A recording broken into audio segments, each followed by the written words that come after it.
Yeah, so I just wanted to address Tuesday evening. I know there's been a lot of chatter about it out there on the interwebs. We're an extremely proud organization. Right below our logo, there are 3 words that say passion, courage, and community. And we believe that we embody those 3 words, and that everything we do is a positive reflection on that. Tuesday evening, the passion piece maybe went a little bit overboard and was maybe directed in the wrong ways. And that goes for players, coaches, staff, fans. But it all starts with me. I run this organization, and as the one leading it, I need to look myself in the mirror, see if there's something that I could do to maybe think about things differently and get the best out of the people in the organization. The Open Cup is a tournament we take very seriously. I think that no one can argue that the Sounders have possibly put the Open Cup back on the map for U.S. soccer, and so the passion comes out. And we wanted to win that game Tuesday night. We wanted to win in Salt Lake City. I think that the passion may be misappropriated that you saw from, again, players, coaches, fans, staff, was a representative of that, a representation of that. So and so now we need to regroup. We've had lots of internal conversations.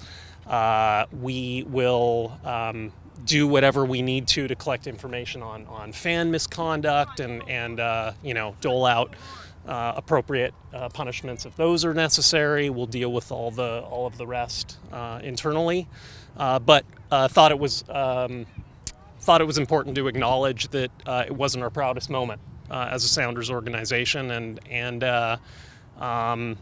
we're going to do better because we know that people are looking at the Sounders as the bellwether franchise in North America, and we always need to be at the top of our game. Have you received any kind of communication with U.S. Soccer on maybe any kind of sanctions with Clint specifically? Have not, no. But we'll deal with that as it comes. Do you expect any kind of timeline by this weekend, for example? I would think that whatever communication will come relatively quickly. I mean, I would think today, maybe, but we don't know. Are you planning any kind of internal, actions in terms of punishment for anyone that was involved with the stuff, players or coaches on We'll deal with all that internally. Maybe not, but we'll do that behind closed doors. Has there been any discussion between you guys and the people in charge of the U.S. Open Cup of maybe qualifications for refereeing or any kind of communication at all between the two? No, and look, we need to control what we can control, and that referee was assigned by Pro Referees Association, and we have to, but that's something we can't really deal with. We just need to do what we can to be a great organization. You presuming you were at the game on? I was. And what was your kind of feelings in the moment of when everything was kind of going down towards the end? I was just trying to. I was with Garth and Chris and Kurt at the time. Towards the end of the game, and I said, look, we need to try and help control this. And I think you saw Garth trying to make sure the fans were well behaved. We were sort of trying to get out on the field, make sure that it felt like a bit of a tinderbox situation, which is why we love the game, the passion. But that was my first thought is, let's make sure nothing really stupid happens. You obviously haven't seen this happen too many times, but who ends up making the decision to have like a police escort for the referees?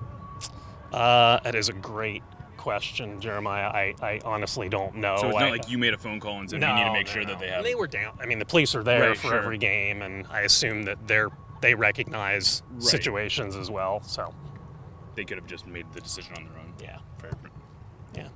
And in in Utah, Ezra was pretty upset at the final whistle, and he, on social media, sort of lashed out a little bit too. Was there going to be any kind of internal sanction for that? Or? Again, we'll deal with that internally, but when I referred to Tuesday night not being our proudest moment, it included Salt Lake City as well.